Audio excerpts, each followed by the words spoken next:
নামাজ যারা পড়বে না জাহান্নামে যেতে হবে। কোথায় যেতে হবে? আকীদাগত দিক থেকে ঈমান হলো তাওহীদের স্বীকৃতি, আর আমলের দিক থেকে নামাজ হচ্ছে তাওহীদের বহিঃপ্রকাশ। আপনি মুসলমান তা প্রমাণ হবে নামাজ দিয়ে। নামাজহীন ঈমানের দাবি মূল্যহীন। যার নামাজ নাই তার ঈমানের দাবি করার কোনো মূল্যই নেই। অনেক এরকম কথা বলে, হুজুর আমি মানুষটা নিতান্ত খারাপ না, যাই মনে করেন, গ্রামে রাস্তা বানাইছি, ব্রিজ করে দিয়েছি, কালভার্ট করেছি, এতিম মিসকিনরে তাও মাঝে মধ্যে খাবার দেই, বিধবারে কাপড় চোপড় দেই, মানুষটা আমি নিতান্ত খারাপ না, তবে এই মাঝে মধ্যে একটু নামাজ পড়ি না, তাতে কি আমার ঈমান নষ্ট হয়েছে নাকি? আমি বলি ভাই ঈমানই তো নাই, নষ্ট হবে কি? ঈমান থাকলে না নষ্ট হবে? ঈমান নাই। সুতরাং একজন মুসলমান যদি নামাজ না পড়ে নিজেকে মুসলমান বলে দাবি করার কোনো হক তার নাই, দাবি করার অধিকার নাই। নামাজ হচ্ছে জিন্দেগি, নামাজটাই মূলত জিন্দেগি। নামাজটা কি? জিন্দেগি। আল্লাহ রাব্বুল আলামিন শিখাচ্ছেন, কুল ইন্না সালাতি ওয়া নুসুকি ওয়া মাহইয়ায়া ওয়া মামাতি লিল্লাহি রাব্বিল আলামিন। মুহাব্বতের সাথে সবাই পড়েন, কুল ইন্না সালাতি ওয়া নুসুকি ওয়া মাহইয়ায়া ওয়া মামাতি লিল্লাহি রাব্বিল আলামিন। বলো আমার নামাজ, বলো আমার নামাজ, আমার কোরবানি, আমার হায়াত, আমার মত সবকিছুই আল্লাহ রব্বুল আলামিনের জন্য নিবেদিত।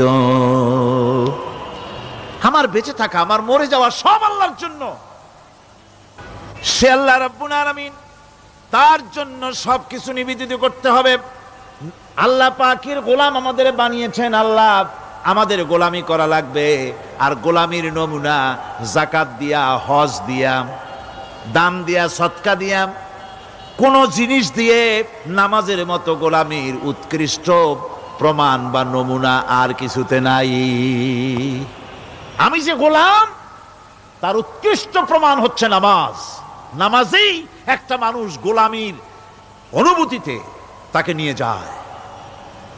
বাদশাহ হোক, মন্ত্রী হোক, পীর হোক, মৌলানা হোক, মুহাদ্দিস হোক, বড় লোক হোক, গরিব হোক, পুরুষ হোক, নারী হোক, যাই হোক, নামাজে দাঁড়াইলো, একেবারে কান্ডারে ধরিয়া কানের কাছে হাত দিয়া, হাত দুটো বাঁধিয়া মাথা নিচের দিকে দিয়ে দাঁড়ায় গেল। কিসের মতো?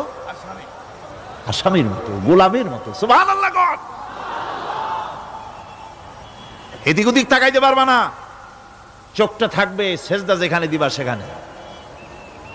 তাকানো নিষেধ, সেজদার দিকে তাকাও। এরপরে যখন রুকুতে গেলেন, গোলামির নমুনা হয়ে গেল।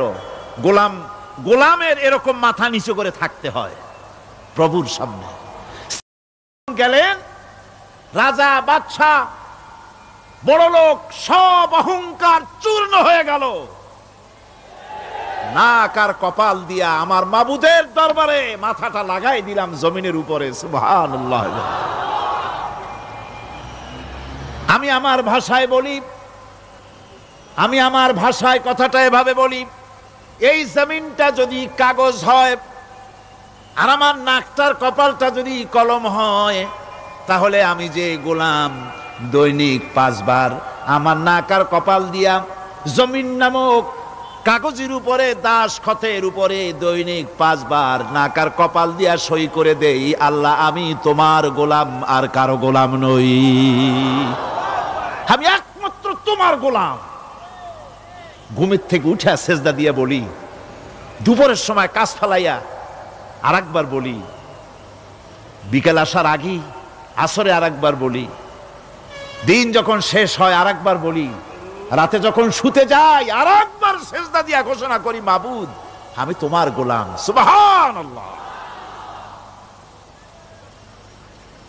নামাজ হচ্ছে ইসলামের গণ্ডির মধ্যে প্রবেশের প্রমাণ। কোরআনে কারীম বলছে, ফাইন তাবু وأقاموا الصلاة وآتوا الزكاة فإخوانكم في الدين সূরা তওবা এসেছে। তারা যদি তওবা করে আর নামাজ কায়েম করে, যাকাত যদি আদায় করে, তাহলে এখন তোমাদের সে দ্বীনি ভাই, এখন ভাই হয়ে গেল। একটু আগে ছিল কাফের মুশরিক, এখন তোমার দ্বীনি ভাই। দ্বীনের গণ্ডির মধ্যে প্রবেশ করা, কলেমা পড়ার সাথে সাথেই নামাজ। নামাজ হচ্ছে দ্বীনের প্রধান গেট, দ্বীনের প্রধান তোরণ। দ্বীনের মধ্যে প্রবেশ করার জন্য এই গেট দিয়ে প্রবেশ করতে হবে। সুতরাং এই নামাজের এতই গুরুত্ব দেওয়া হয়েছে। ইসলাম যদি ক্ষমতায় আসে, আল্লাহ যেন এনে দেন, জোরে কোন আমিন। ইসলাম যদি ক্ষমতায় এসে যায়, রব্বুল আলামিন তাফসিরে মাহফিল, কোরআন সামনে নিয়ে আশা করে তোমার দরবারে দোয়া করি, এই বিশাল জনসমুদ্রের দোয়া কবুল করো মাবুদ গো, এই বাংলাদেশকে ইসলামের দেশ বানাইয়া দাও। দেশটা যদি ইসলামের হয়ে যায়, আইন যদি আল্লাহর হয়, শাসন যদি সৎ লোকেরা করে, রব্বুল আলামিন কোরআন শরীফে বলেন, তাহলে তারা 4টা কাজ করবে। আল্লাযীনা মাক্কান্নাহুম ফিল আরদ আকামুস সালাতা ওয়া আতাউজ যাকাত ওয়া আমারু বিল মা'রুফি ওয়া নাহাউ আনিল মুনকার। মুমিনেরা ক্ষমতায় এসে প্রথম যে কাজটা করবে, প্রথমে ক্ষমতা এসেই নামাজ বাধ্যতামূলক করবে। প্রথম কি? ওয়াজ নসিহতে অনুরোধ করা হবে না, বাবাজিরা আল্লাহর রাস্তায় নামাজটা পড়ে না।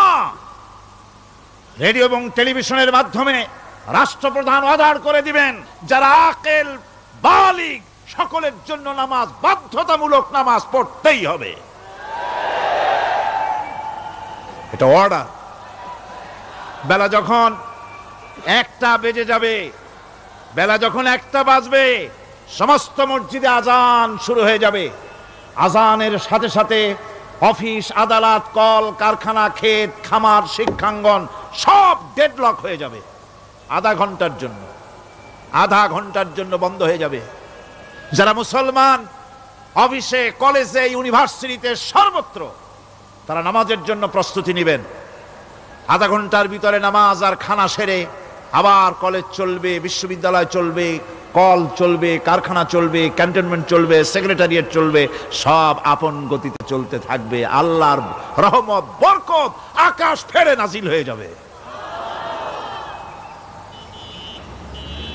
আর এই অর্ডার যে দেওয়া হবে, নামাজ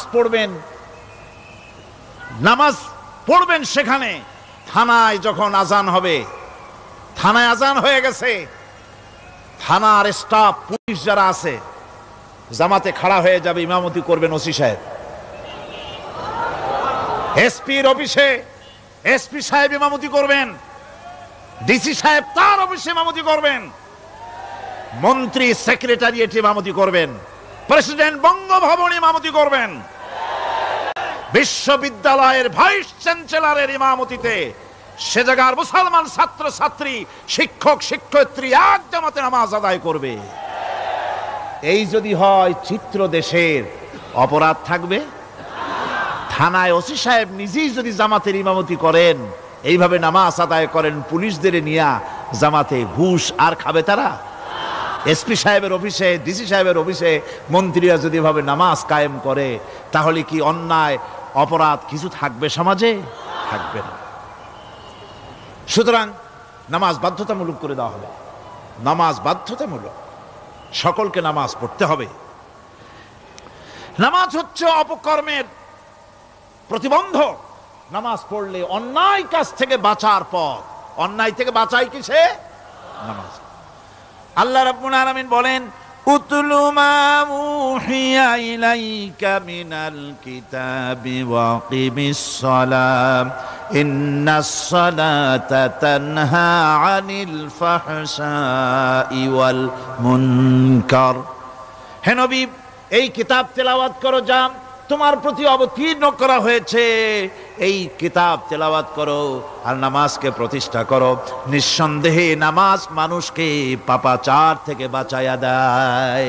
অশ্লীলতা পাপাচার থেকে মানুষকে বাঁচায় কে? জোরে চিল্লায় কোন কে? নামাজ। এই নামাজ মানুষকে অন্যায় কাজ থেকে বাঁচায় দেয়। নামাজ যে মানুষকে অন্যায় কাজ থেকে বাঁচায়, কেমনে বাঁচায়? আমরা যে নামাজ পড়ি এই নামাজে তো আমাদেরকে অন্যায় কাজ থেকে বাঁচাইতে পারে না। নামাজি বহুত মানুষ আছে অন্যায় করে, করে কিনা কোন? না করে না? করে। নামাজি অথচ অন্যায় করে। আর আল্লাহ বলছেন নামাজিকে, নামাজ তাকে অশ্লীলতা থেকে ফিরায়। তাহলে কথা কারটা ঠিক? আল্লাহরটা। জোরে বলেন কারটা ঠিক? অবশ্যই আমার আল্লাহর কথা হক। আমি ভুল করতেছি, আমি যেন কোথাও ভুল করতেছি, সামথিং ইজ রং, কোথাও যেন আমরা ভুল করে বসতেছি, সেই ভুলটা কি আমরা আবিষ্কার করতে চেষ্টা করবো ইনশাআল্লাহ। প্রথম যে কথাটা সেটা হচ্ছে এই যে আমরা যা নামাজে পড়ি আমরা তা বুঝি না। কথা ঠিক কিনা? আমি যদি এখন প্রশ্ন করি সামি আল্লাহু লিমান হামিদা অর্থ কি কোন? ফার্স্ট ডিভিশনে কয়েকটা লেটার নিয়ে ফেল করবেন এরকম লোক আছেন না নাই? সুবহান রাব্বিয়াল আলা অর্থ কি জানি না। সুবহান রাব্বিয়াল আযীমের অর্থ কি জানি না। দোয়া কুনুত অর্থ কি জানি না। তাশাহুদ অর্থ কি জানি না। সূরা ফাতিহার অর্থ কি জানি না। এমন কি উযুর মধ্যে কয়টা ফরজ তাও অনেকের জানা নাই। কথা কি বেশি বললাম না ঠিক বলছি? একজনের জিজ্ঞেস করলো, মিয়া উযুতে কয় ফরজ? কয় হুজুর কি মনে করেন যে বুঝি জানি না? এটা তো সাধারণ ব্যাপার, বলেন না কয় ফরজ? কয় উযুতে তো 17 ফরজ। কি কি? কয় হাত ধোয়া, পাও ধোয়া, মুখ ধোয়া, নাক ধোয়া, চোখ ধোয়া, জিহ্বা ধোয়া, মাথা ধোয়া। বলতে বলতে গুনে দেখা গেল প্রায় 19টার মতো বলছে। বলা হলো, মিয়া বললেন আপনি উযুতে ফরজ 17টা, কইলেন আপনি 19টা। কয় হুজুর জানি আরো, বলি না আপনাদের ভয়তে। উযু জানে না, নামাজ জানে না, তাকে এই নামাজ কেমনে ফিরাবে অন্যায় কাজ থেকে? কথা বুঝতে পেরেছেন? নামাজে আল্লাহু আকবার বললাম, এরপরে সানা পড়লাম, তারপরে সূরা ফাতিহা পড়লাম। সূরা ফাতিহার ভিতরে যে সমস্ত কথাগুলি বললাম সেই কথাগুলি বুঝি না, কি বলেছি তাও জানি না। এরপরে সুবহান রাব্বিয়াল আলা বলেছি, সুবহান রাব্বিয়াল আযীম বলেছি, সামি আল্লাহু লিমান হামিদা বলেছি, অর্থ কি জানি না। আল্লাহ তা শুনতে পান, যে ব্যক্তি আল্লাহর প্রশংসা করেন তিনি তা শুনতে পান। নামাজের মধ্যে আইডিয়া দেওয়া হচ্ছে, তুমি যে আল্লাহর জন্য নামাজ পড়তেছো, প্রশংসা করতেছো, এটা এমন নয় যে আল্লাহ পাক দেখছেন না বা শুনতেছেন না। তুমি যা বলতেছো, প্রশংসা করতেছো, আল্লাহ পাক তা শুনতে পাচ্ছেন। সামি আল্লাহু লিমান হামিদা। সুবহান রাব্বিয়াল আলা, আমি মহান সর্বশ্রেষ্ঠ আল্লাহ রাব্বুল আলামিনের পবিত্রতা ঘোষণা করছি, আমি তার প্রশংসা করছি। সূরা ফাতিহার কি আমরা বলি আপনারা ব্যাখ্যা দেখে বুঝে নিয়েন, সেগুলি আমি এখানে বলে বাকি কথা সব শেষ করতে পারবো না। নামাজে কি পড়েন সেটা যদি জানতেন অবশ্যই আল্লাহ রাব্বুল আলামিনের কথা কার্যকরী হয়ে যেত। ইন্নাস সালাতা তানহা আনিল ফাহশাই ওয়াল মুনকার। নামাজ মানুষকে পাপের কাজ, অশ্লীলতা থেকে ফিরাতে পারে। আল্লাহ ইন্না বসায়ছেন, নিশ্চয়ই, বেশক, অবশ্যই নামাজ পাপ থেকে ফিরাবে। কিন্তু কেমনে ফিরাবে নামাজ তো বুঝি না। নামাজ তো বুঝি না, খালি সেজদা দেয় জনমের মতো। আর সেজদা কি? নামাজে যদি দেখে ইমাম দেরি করতেছে, আত্তাহিয়াত পড়তে দেরি হয়ে যাচ্ছে, পিছন থেকে সিগন্যাল মারে, ঠিক কিনা? বেয়াদব, বেয়াদব।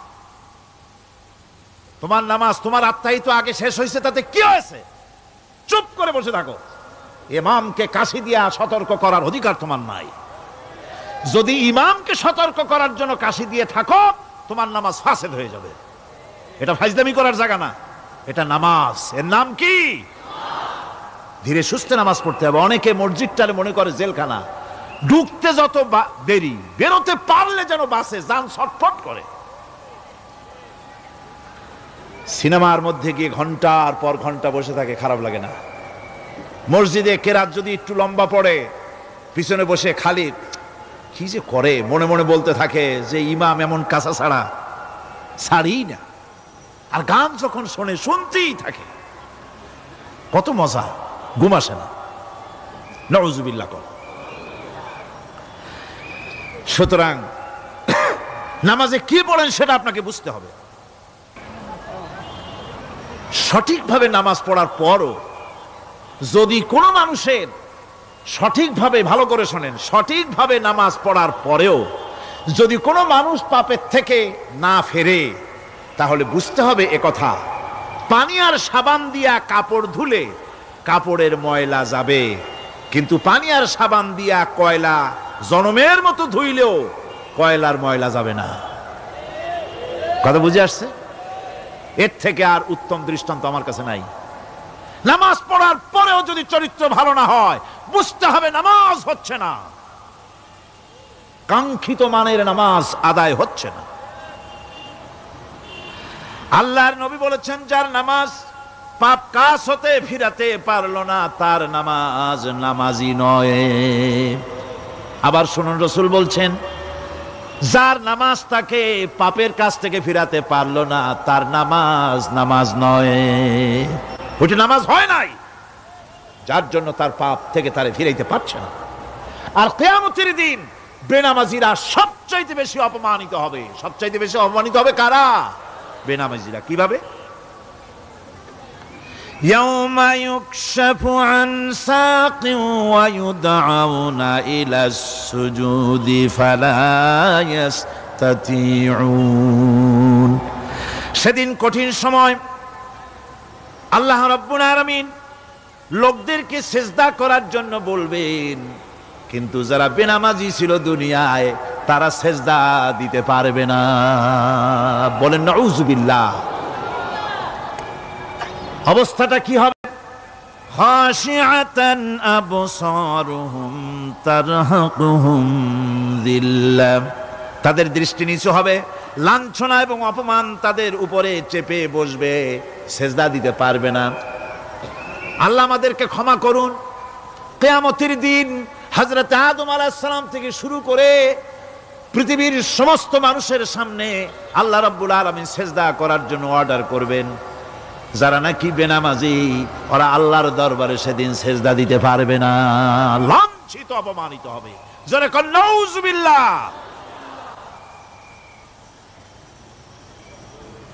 নামাজ, মুমিনের নামাজ একরকম, মুনাফিকের নামাজ হলো আর এক রকম। মুনাফিকরাও নামাজ পড়ে, পড়ে কিনা কন? মুনাফিকেরাও নামাজ পড়ে।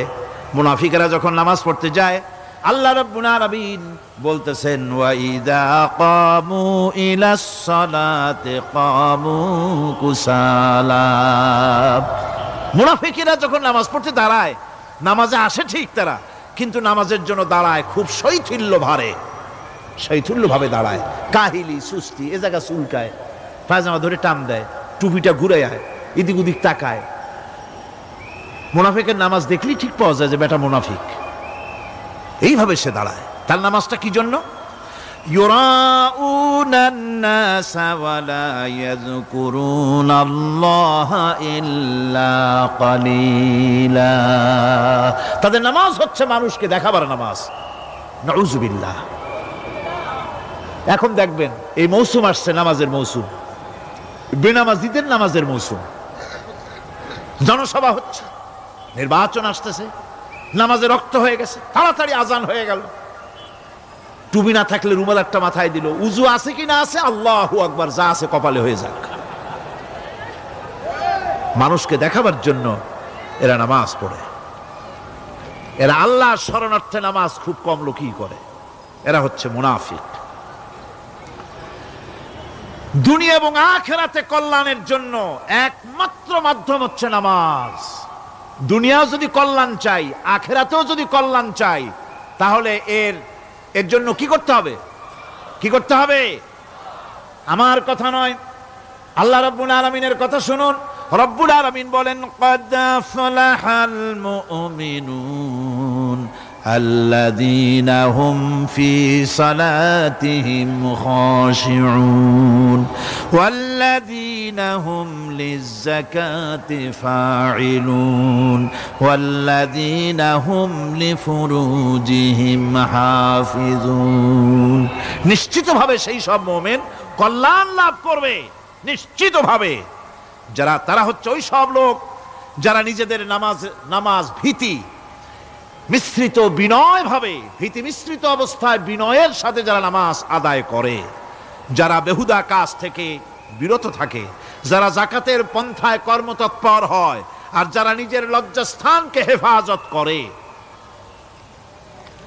এরপরে আল্লাহ পাক বলেন ওয়াল্লাযীনা হুম লিআমানাতিহিম ওয়া আহদিহিম রাউন ওয়াল্লাযীনা আলা সালাওয়াতিহিম ইউহাফিজুন ওয়াল্লাযীনা আলা সালাতিহিম হাফিজুন আর যারা তাদের আমানতকে পূর্ণ করে আমানত এবং তাদের ওয়াদা চুক্তি পূর্ণ করে এবং যারা নিজেদের নামাজ সমূহকে পূর্ণভাবে হক আদায় করে নামাজ পড়ে নামাজের যারা হেফাজত করে এরা কারা এরা হচ্ছে উলাইকা হুমুল ওয়ারিসুন আল্লাযীনা ইয়ারিসুনাল ফিরদাউসা হুম ফিহা খালিদুন এরা হচ্ছে সেই সব লোক এরা উত্তরাধিকার হচ্ছে জান্নাতের উত্তরাধিকার জান্নাতুল ফিরদাউসে আল্লাহ রাব্বুল আলামিন এই গুণ বিশিষ্ট লোকদের জন্য জায়গা করে দিবেন জোরে কোন সুবহানাল্লাহ